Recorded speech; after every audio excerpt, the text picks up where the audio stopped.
Donc, je voudrais tout d'abord vous parler un petit peu de ce projet qui a démarré il y a 10 ans, à peu près, par un projet CASDAR, puis ensuite un projet Carnot, et qui a rassemblé donc à la fois des compétences d'agronomie, Protéines et Telenovia, la suite technique pour les oléagineux, et puis le CES Bio. Donc voilà. Donc là, on va parler plus spécifiquement de tournesol, avec une approche très ancrée aussi sur le terrain, avec des questions au départ qui étaient venues des coopératives, de Gascogne, Arteris, etc., sur des questions assez récurrentes, je pense, au niveau des coopératives, prédire le rendement, et c'est possible de prédire le plus tôt possible, au cours de l'été en particulier. Ce qui nous était demandé, c'était, on avait fixé à peu près au 10 août, faire une prévision de rendement et voir un petit peu si on était capable de l'assumer avec les outils. Voilà, donc ça a été ce travail-là. Donc, alors on a reformulé les choses de la manière suivante. Pour nous, c'était à la fois couplé finalement de la modélisation agronomique avec deux types de modèles, des modèles plutôt statistiques, on a parlé déjà, et puis ou alors des modèles à base de processus. Donc, chez nous, les agronomes, on développe des modèles de culture à la fin des SAFI. Voilà, c'est un modèle simplifié. On a développé un modèle sur le tournesol plus spécifique. Donc, utiliser cette information agronomique et effectivement la nourrir et la coupler avec les données de détection. Je vous ai dit qu'on a démarré il y a 10 ans, 2004, donc les campagnes, c'était 2014, 2015, 2016. Donc voilà, on était à peine à la naissance de Sentinelle-2, donc vous verrez un petit peu que c'était le tout début aussi de l'utilisation de ces données, ou de données assez proches. Donc effectivement, comment peut-on aujourd'hui, maintenant qu'on a accès à des données de télédétection plus fréquentes et haute résolution, à l'échelle donc de la parcelle, essayer de se lancer dans une hypothèse de prévision de rendement, et si possible aussi de qualité, ici à teneur en huile, donc chez le tournesol, à l'échelle d'une parcelle, et puis en agrégeant les données à l'échelle d'un bassin de collecte.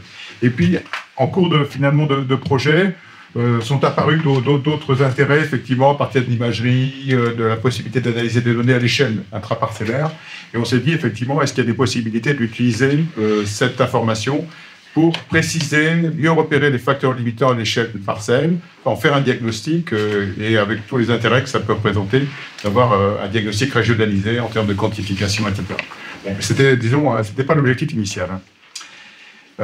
Voilà, donc on a réalisé donc un suivi par télédétection en privilégiant la variable Green Area Index, donc qui a été estimée sur autour de 300 parcelles, donc peut-être des parcelles par an. Donc ici, par inversion des modèles de transfert radiatif. Donc on a vraiment utilisé ces informations, ce qui est peut-être un peu particulier dans ce travail, c'est un travail aussi d'agronomie. Il y a eu un très, très lourd suivi de terrain, effectivement, avec à peu près 3 visites de chaque parcelle par an, avec prise de données, d'informations aussi à chaque moment, qui ont été largement mobilisées pour ce travail. Alors, c'était peut-être plus des données sur le repérage des facteurs limitants, etc., pour expliquer des deltas, finalement, en termes de modélisation et de prévision à la fin. Donc, comme vous voyez, différents types d'images satellites quantifiées, qui sont d'ailleurs hétérogènes selon les années. Hein. On a pu démarrer avec Sentinelle que la dernière année. Donc, c'était dans la région toulousaine, dans différentes zones correspondant à différents bassins de collecte des coopératives. Alors, il y a eu un gros travail au départ de construction, de reconstruction des dynamiques de surface foliaire à partir de cette variable GAI. Donc, on a utilisé de l'interpolation point à point, mais aussi de l'ajustement avec des ciboïdes, etc. Donc, pour reconstruire ces profils de surface foliaire en cours de temps, avec une variable importante ici, le GAD, qui est le Green Area Duration, donc l'air sous la courbe ici de la dynamique de surface foliaire, après la floraison. Bon, voilà, on sait qu'effectivement, c'est une variable fondamentale, en particulier en tournesol, qui est très bien reliée à l'expression du rendement. Comme vous le voyez un peu sur le tournesol, c'est un peu différent des autres espèces, il passe plateau, l'architecture, etc. Et il peut y avoir des variabilités extrêmement fortes de cette dynamique de surface foliaire liée aux maladies, liées à la sécheresse. Et on a aussi utilisé donc des informations simulées de modèles pour préciser les zones, en particulier les dates de floraison, les dates de maturité, donc pour pouvoir bien situer la dynamique du cycle par rapport à la phénologie des plantes. Et vous verrez que c'était très important pour la suite. Alors, en particulier, ça nous a permis finalement de regarder les différents profils et de les classer en disant ça c'est un profil valide ou pas valide. Alors un profil valide correspond à ce qu'on attend, hein, voilà, et est bien positionné par rapport effectivement à des dates par exemple, la floraison est bien positionnée par rapport à un maximum de surface foliaire, même si c'est très bas comme ici, hein, ça peut être le cas ici. Et puis nous avons obtenu des situations où on avait effectivement des profils de surface foliaire très décalés par rapport à la simulation de la date de floraison.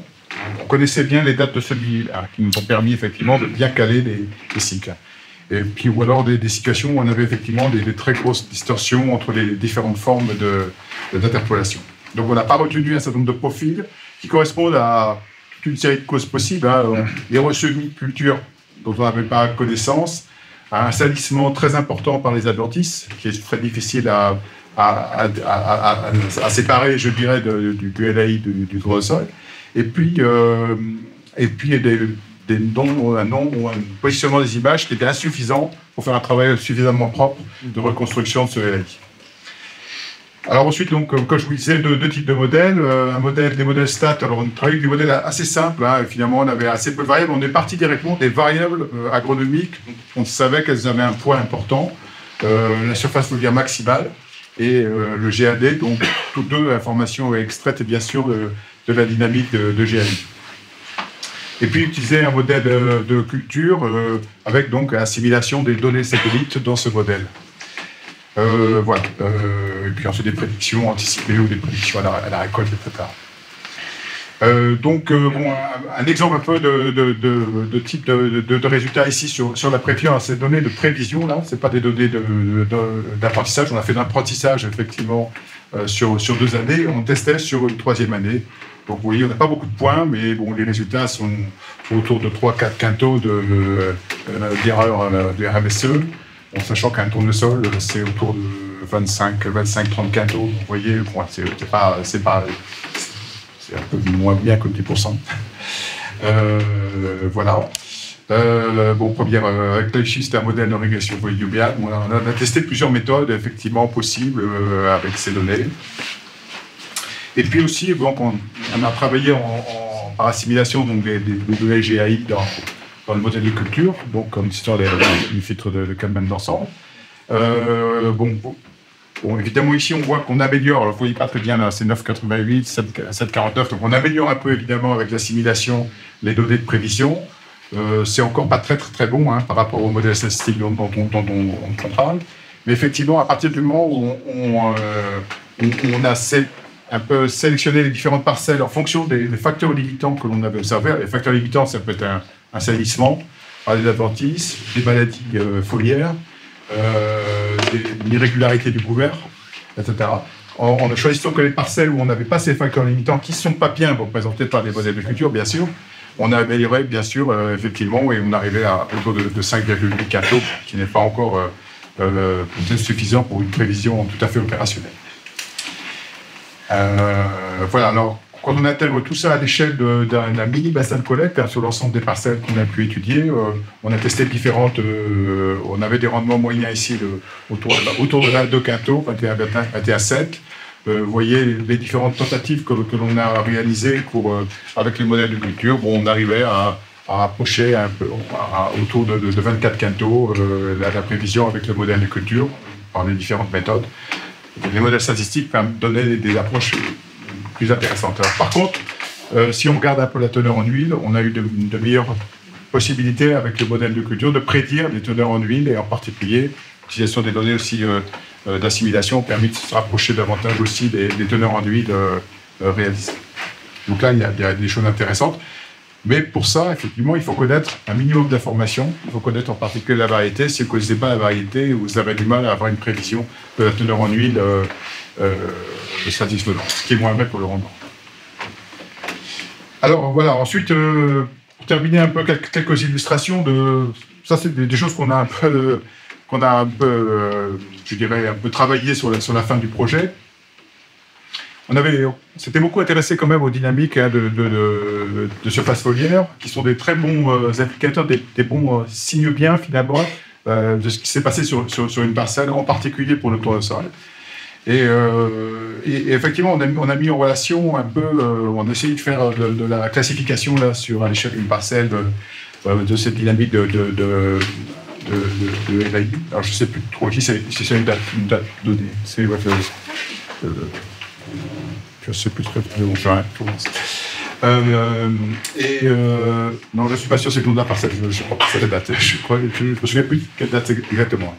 Mais effectivement, on voit qu'on peut mettre. Alors, excusez-moi pour les couleurs qui ne correspondent pas tout à fait, mais effectivement, on a des dynamiques de LAI effectivement, qu'on peut retrouver par rapport à ces situations de la parcelle. Et ici, effectivement, on voit des relations de gradients en particulier qui sont sur des parcelles en coteaux qui ressemblent un peu à ce type de parcelle, où on voit effectivement qu'on a des dynamiques de LAI très, très différentes.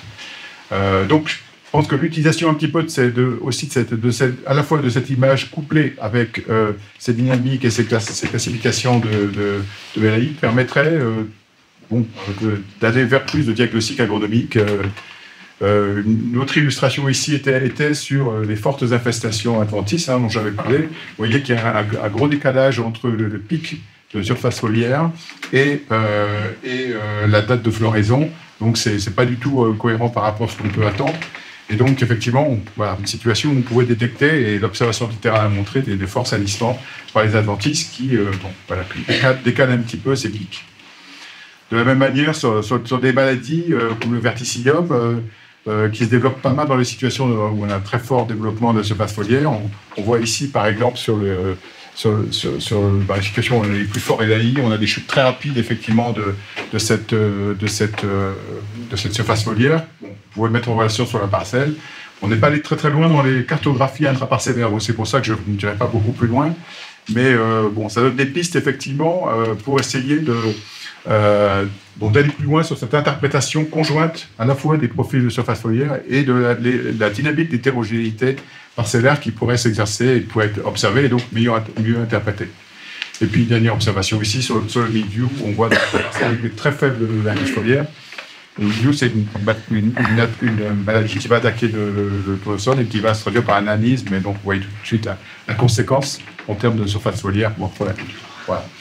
Donc, en conclusion, on peut dire effectivement qu'on a essayé de travailler un peu sur ces possibilités de prédiction du taux de rendement à l'échelle parcellaire.